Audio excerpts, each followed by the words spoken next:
बिस्मिल्लाहिर्रहमानिर्रहीम। मेरी वीडियो देखकर जब आप मुझसे रब्ता करते हैं उसका आपका बहुत शुक्रिया। उसमें चूँकि सबके साथ ऑलमोस्ट एक ही तरह की बात होती है तो मैंने सोचा कि एक ही वीडियो बनाकर इसको अपलोड कर दूं और जिसको वो इन्फॉर्मेशन चाहिए हो उसके साथ ये शेयर कर दी जाए। तो देखें, सबसे पहला जो आप क्वेश्चन पूछते हैं ना, वो बड़ा अजीबो-गरीब सा होता है कि आपके पास वीज़ा है, हमें डन करवा देंगे। तो ये जो मार्केट के अंदर गेमें और धोखाधड़ी चल रही है, ये काम कनाडा के लिए हम बिल्कुल भी नहीं करते, क्योंकि कनाडा के लिए ऐसा डन बेस वीज़ा बड़ा मुश्किल अरेंज करना है। इस फ्रॉड में हमारे लोकल कंसल्टेंट भी शामिल हैं, एजेंट भी शामिल हैं, यूएई में बैठे जो एजेंट और कंसल्टेंट हैं वो भी शामिल हैं, और इसके अलावा जो बग़ैर किसी ऑफ़िस के काम कर रहे हैं वो लोग भी शामिल हैं। यानी कि वो आपको कहीं होटल में इस तरह से किसी जगह पे मिलेंगे, उनका कोई एक ठिकाना नहीं होता। इंतहाई ख़तरे की बात है कि आप उनको अपने पैसे पकड़ा देते हैं 5, 10, 15 लाख रुपए, और सिर्फ एक टेलीफ़ोन नंबर होता है, यानी कि सिम किसी भी वक्त बंद की जा सकती है और आपका सारा प्रोसेस ख़त्म हो जाएगा। इसी तरह से जो कनाडा के कंसल्टेंट हैं उस पर एक अलग वीडियो अपलोडेड है, वो उनके फ्रॉड करने का बहुत ही टेक्निकल तरीका है और आप फंस जाते हैं उस चक्कर में। तो मैंने सोचा कि आज आपको ये सवाल कि आपके पास वीज़ा है, इस पर एक डिटेल तफसील से बात समझा दूं ताकि हर शख्स को इस पे बात समझ आ जाए। देखें, वीज़ा कोई इंसान आपको कोई ऑफिस नहीं दे सकता, ये सिर्फ एम्बेसी देती है। लेकिन वीज़ा लेने के लिए आपको कोई रीज़न, कोई वजह बतानी पड़ती है कि आप क्यों उस मुल्क में जाना चाहते हैं। या आप स्टडीज़ के लिए जाते हैं, स्टूडेंट वीज़ा को हम डील नहीं करते, या आप वर्क के लिए जाना चाहते हैं, या आप विज़िट के लिए जाना चाहते हैं, या इमिग्रेशन के लिए जाना चाहते हैं, या कोई इम्तिहान देने के लिए जाना चाहते हैं। ठीक है, अभी मेरी जो मेनली डिस्कशन है वो सारी कनाडा के पर्सपेक्टिव में है, कनाडा के हवाले से है। अब मिसाल के तौर पर अगर आप वर्क वीज़ा लेकर कनाडा जाना चाहते हैं तो वर्क वीज़े के लिए ज़रूरी है कि वो कंपनी LMIA उसके पास अवेलेबल हो। लेकिन अब उसका प्रोसेस कैसे चलेगा, आप उसको गौर से सुन लें और समझ लें। देखें, मैंने इस पर एक वीडियो बनाई है, डिस्क्रिप्शन में भी उसका लिंक है, कि जो LMIA वाली जॉब्स हैं उसकी पूरी लिस्ट आ जाती है, आप वो डाउनलोड करें, ख़ुद अप्लाई करें। ठीक है, लेकिन जब आप किसी और से अप्लाई करवाएंगे तो डेफिनेटली वो फ्री नहीं करेगा। तो होगा ये कि आपका सबसे पहले जो हमारा तरीक़ाकार है वो ये है कि आपको इनिशियल कुछ पेमेंट करनी पड़ती है। आप ये समझ लीजिए कि ये जितनी आपकी आइल्स की फ़ीस है, और आप ज़िंदगी में कई दफ़ा आइल्स करते हैं और चांस लेते हैं, बाज़ दफ़ा कामयाब होते हैं, बाज़ दफ़ा नहीं होते, ये काम भी बिल्कुल ऐसे ही है। तो आइल्स जितनी फ़ीस का तो एक रिस्क इंसान ज़िंदगी में ले सकता है अगर आप ये करना चाहते हैं। अगर आप ख़ुद करना चाहते हैं तो मैंने तरीका बताया, उस पे जाकर ख़ुद अप्लाई करें। बाकी वो फिर हाथ पकड़ कर या CV बनाकर मैं आपको नहीं उसका दे सकता। इसमें सबसे इम्पॉर्टेंट चीज़ आपकी होती है इनिशियल इन्वेस्टमेंट, जो कि आइल्स की फ़ीस के बराबर है, प्रोफाइलिंग, एप्लीकेशन, फिर एम्प्लॉयज़ के साथ कांटेक्ट करके उससे फॉलोअप करवाना, पूरी कोशिश करके इंटरव्यू अरेंज करवाना प्रॉपर तरीके से। ये जैसे जाली चाह रहे हैं जो कैनेडियन कंसल्टेंट करते हैं, उनका कोई फ़ायदा नहीं होता, क्योंकि आपको नहीं पता चलता कि इंटरव्यू जेन्युइन कौन सा और जाली कौन सा। उसके बाद उस इंटरव्यू में से थ्रू करके LMIA लेना। ये LMIA कनाडा के जो कनाडा में कंसल्टेंट बैठे हैं वो $32,000-35,000 का वहाँ सेल करते हैं। तो आपने जब एक आइल्स की फ़ीस देकर ये चांस लेना है तो उसके अंदर आपको एक तो ज़रा लंबा अरसा इंतज़ार करना पड़ेगा, 6 से 12 महीने का ये प्रोसेस होता है, और उसके अंदर आपको इस यानी कि प्रोसेस में से गुज़र कर चांस लेना पड़ता है। क्लियर होगी बात?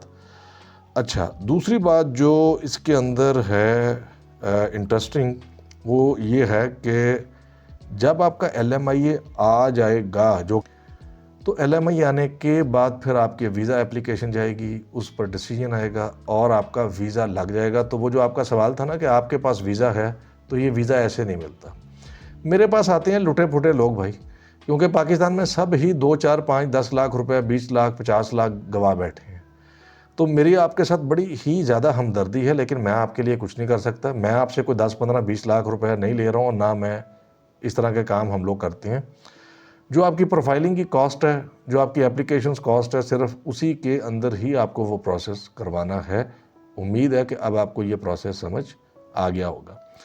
देखें, जो आइल्स की फ़ीस है ना, वो इस वक्त 58,000 रुपये चल रही है। 50-60 हज़ार रुपये आप अगर ये देखें कि यूएई का अगर आप इस वक्त विज़िट वीज़ा लें, अभी आप टिकट को छोड़ दें, वहाँ पर रहने के खर्चे को और जॉब ढूंढने को छोड़ दें, तो विज़िट वीज़ा इस वक्त यूएई का 2 महीने का इससे ज़्यादा पैसों का मिल रहा है। ठीक है, अगर आप पाकिस्तान में 20 एक गवर्नमेंट जॉब्स के लिए अप्लाई करें तो 2 से 3 हज़ार फ़ीस हर एप्लीकेशन के साथ आपको अटैच करनी पड़ती है। लेकिन क्या वहाँ पर 20, 25, 30 जगह पर अप्लाई करके वो गारंटी करते हैं आपको जॉब? तो जो इतनी लो अमाउंट जब होती है ना, तो उसका ऑब्जेक्टिव ये होता है कि आपके जो प्रोसेस के ऊपर कॉस्ट होगी वो आप खुद इनकर करें, चांस लें और वेट करें, और इंशाल्लाह जो है वो आपका प्रोसेस थ्रू भी कर सकता है। और अगर खुदा ने लिखा है आपके मुकद्दर में तो वो ऐसे थ्रू नहीं करेगा। तो वो जो कंसल्टेंट हमारे मार्केट में आपको तसल्ली दिलवा देते हैं, मेरे पास आपके लिए ऐसी कोई तसल्ली मौजूद नहीं है, क्योंकि तसल्ली दी नहीं जा सकती ना। जॉब आपको देनी है कनाडा के एम्प्लॉयर ने, वीज़ा आपको लगा कर देना है, उसके बाद एम्बेसी ने। मैं इस बीच में सिर्फ आपको आप मुझे कंसल्ट कर सकते हैं, गाइड कर सकता हूँ। इसके अलावा आपके लिए मोजज़ात नहीं कर सकता। ठीक है, ये थ्रू प्रॉपर चैनल है, और मेरा ख़्याल है कि हर शख्स को पाकिस्तान में, हर शख्स को तो नहीं, जो क्वालिफाइड है, जो इस कैटेगरी में आता है, उसको ये चांस ले लेना चाहिए। और अगर आप ये रिस्क नहीं लेना चाहते, कोई परेशानी की बात नहीं। मैंने इसी चैनल पर खुद जॉब अप्लाई करने का तरीका बताया है। आप अपना CV बनाएं, प्रोफाइलिंग नहीं करना चाहते, नो प्रॉब्लम, अपना CV बनाएं, जो समझ आती है वहाँ अप्लाई कर दें। लेकिन अगर आपसे ये प्रोसेस खुद नहीं होता तो आप ये बताएं कि कोई आपको क्यों अपना वक्त और energies, resources, expertise, skill, experience use करके ये सारा काम मुफ्त में इसलिए करेगा। अगर ये काम मैंने मुफ्त में करके देना हो तो फिर तो जब अगर LMI आ जाएगा तो फिर आपसे 60 लाख रुपए लूँगा मैं। तो इसलिए इस पर आप खुद अप्लाई करें। अगर हमसे करवाएंगे तो आपको शुरू में इनिशियल आइल्स की फ़ीस के इक्विवेलेंट एक रिस्क लेना पड़ेगा। सिंपल स्ट्रेट, मेरा ख्याल है अब ये बात आपको समझ आ गई। अब आप ये पूछते हैं कि अप्लाई कौन कर सकता है, तो देखें 18 से 55 साल की उम्र में मर्द, औरत, पढ़ा लिखा, गैर पढ़ा लिखा। आपको जो मैंने LMI ये लिस्ट डाउनलोड करना सिखाया था कि एम्प्लॉयर्स की जो लिस्ट CIC की वेबसाइट से करनी है, इसी चैनल पर वीडियो है कि अपना LMI ये खुद अप्लाई करें। उस पर जाके सिर्फ लिस्ट को देख लें। इतनी तरह की नौकरियां हैं, इतनी तरह की जॉब्स हैं कि आप सोच भी नहीं सकते। ठीक है, आप खुद जाकर अप्लाई करें, और अगर आपसे ना हो तो फिर आइल्स का रिस्क लेकर हमसे करवाएं। फिर एक और बात देखें, जैसे मैंने भी आपको बताया कि आप आइल्स की फ़ीस देते हैं और वो ज़ाया चली जाती है, आपका स्कोर पूरा नहीं आता। कई दफ़ा आप आइल्स देते हैं, जॉब्स अप्लाई करते हैं गवर्नमेंट की, और पता नहीं कितनी जगह पर आप 2-2, 3-3 हज़ार साथ लगा कर भेजते हैं। इसी तरह पिछले 1-1.5 साल में आपको पाकिस्तान के कंसल्टेंट्स ने पागल बनाया। बगैर बैंक स्टेटमेंट के आपके विज़िट वीज़ा अप्लाई कनाडा के करवा दिए। लाख, 1.5 लाख, 2-2 लाख आपसे लूट लिए। आपके 1.5 से 2 लाख रुपए लग भी गए, साथ देखें नुकसान क्या हुआ कि आपका उन्होंने पासपोर्ट बर्बाद करके रख दिया, क्योंकि एक रिजेक्शन लग गई है।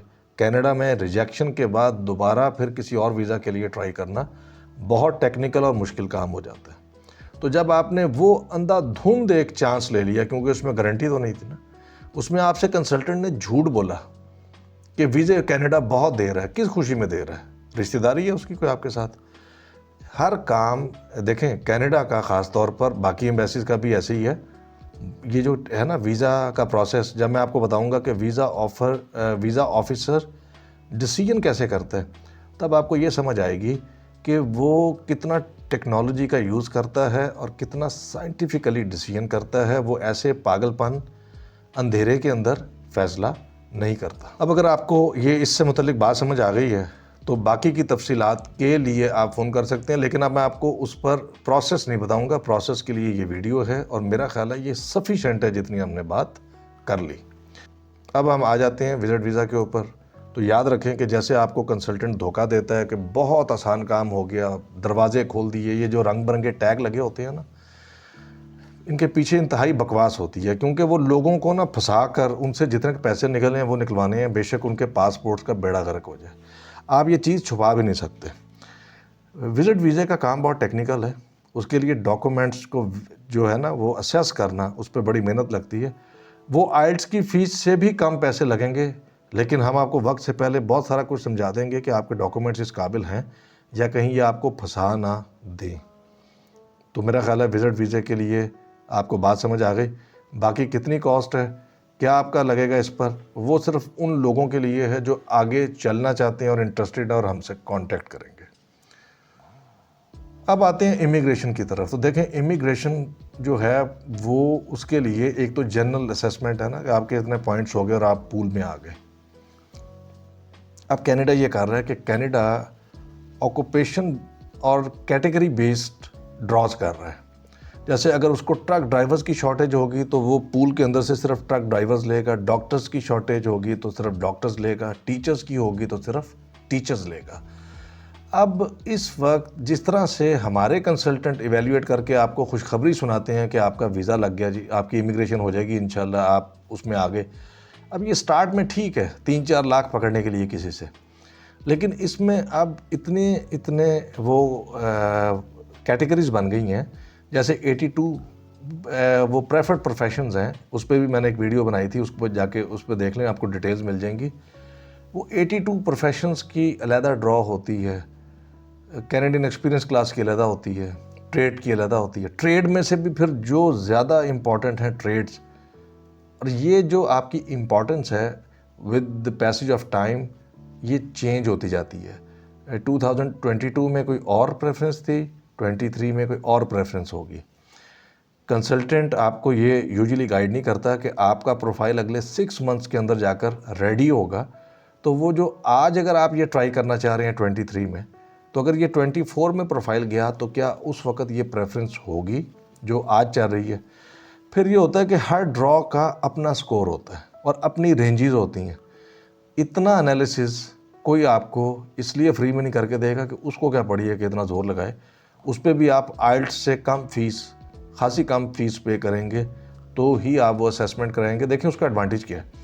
उसका एडवांटेज ये है कि आप जो अंधाधुंध इमिग्रेशन पे अप्लाई करें, और मैंने एक इस पर वीडियो बनाई है कि इमिग्रेशन पे ख़र्चा कितना आता है। इनिशियली आपका ना 6 से 8 लाख रुपए ख़र्चा आ जाता है कंसल्टेंट को दे के, आइल्ट्स का, ECA का, बाकी जो आप डॉक्यूमेंट्स वगैरह इकट्ठे करती हैं।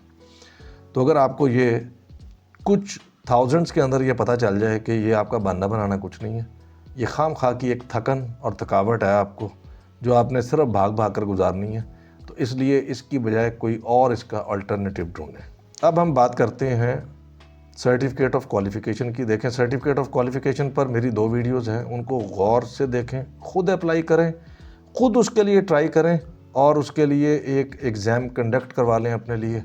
अगर वो आपसे नहीं होता तो जनरल ये है कि डिफरेंट स्किल्स के लिए, डिफरेंट स्किल्स कोई 200 प्लस स्किल्स हैं, कनाडा में आप उन स्किल्स की सर्टिफिकेशन लेने के लिए जाकर एग्ज़ाम दे सकते हैं।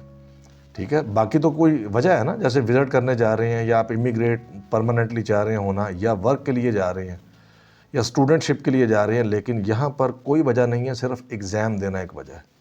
तो सर्टिफिकेट ऑफ क्वालिफ़िकेशन में कौन से प्रोफेशंस आते हैं, क्या कैटेगरीज हैं, तो उस पर जो वीडियोस मेरी बनी हुई हैं इसी चैनल पर, आप उनको जाकर तसल्ली से देखें। और मेरा ख़्याल है कि अब आपको कनाडा से मुतल्लिक जो असल में ट्रू इन्फॉर्मेशन है, सचमुच मार्केट में मौजूद है और आपके लिए क्या अपॉर्चुनिटी है, वो सब पता चल गया। तो अब आप जब मुझसे रब्ता करेंगे तो एक तो आप इन्फॉर्म्ड भी होंगे, बाकी जो बग़ैर इन्फॉर्मेशन के कर लेंगे उन तक ये मैसेज ऑटोमेटिकली पहुंच जाएगा।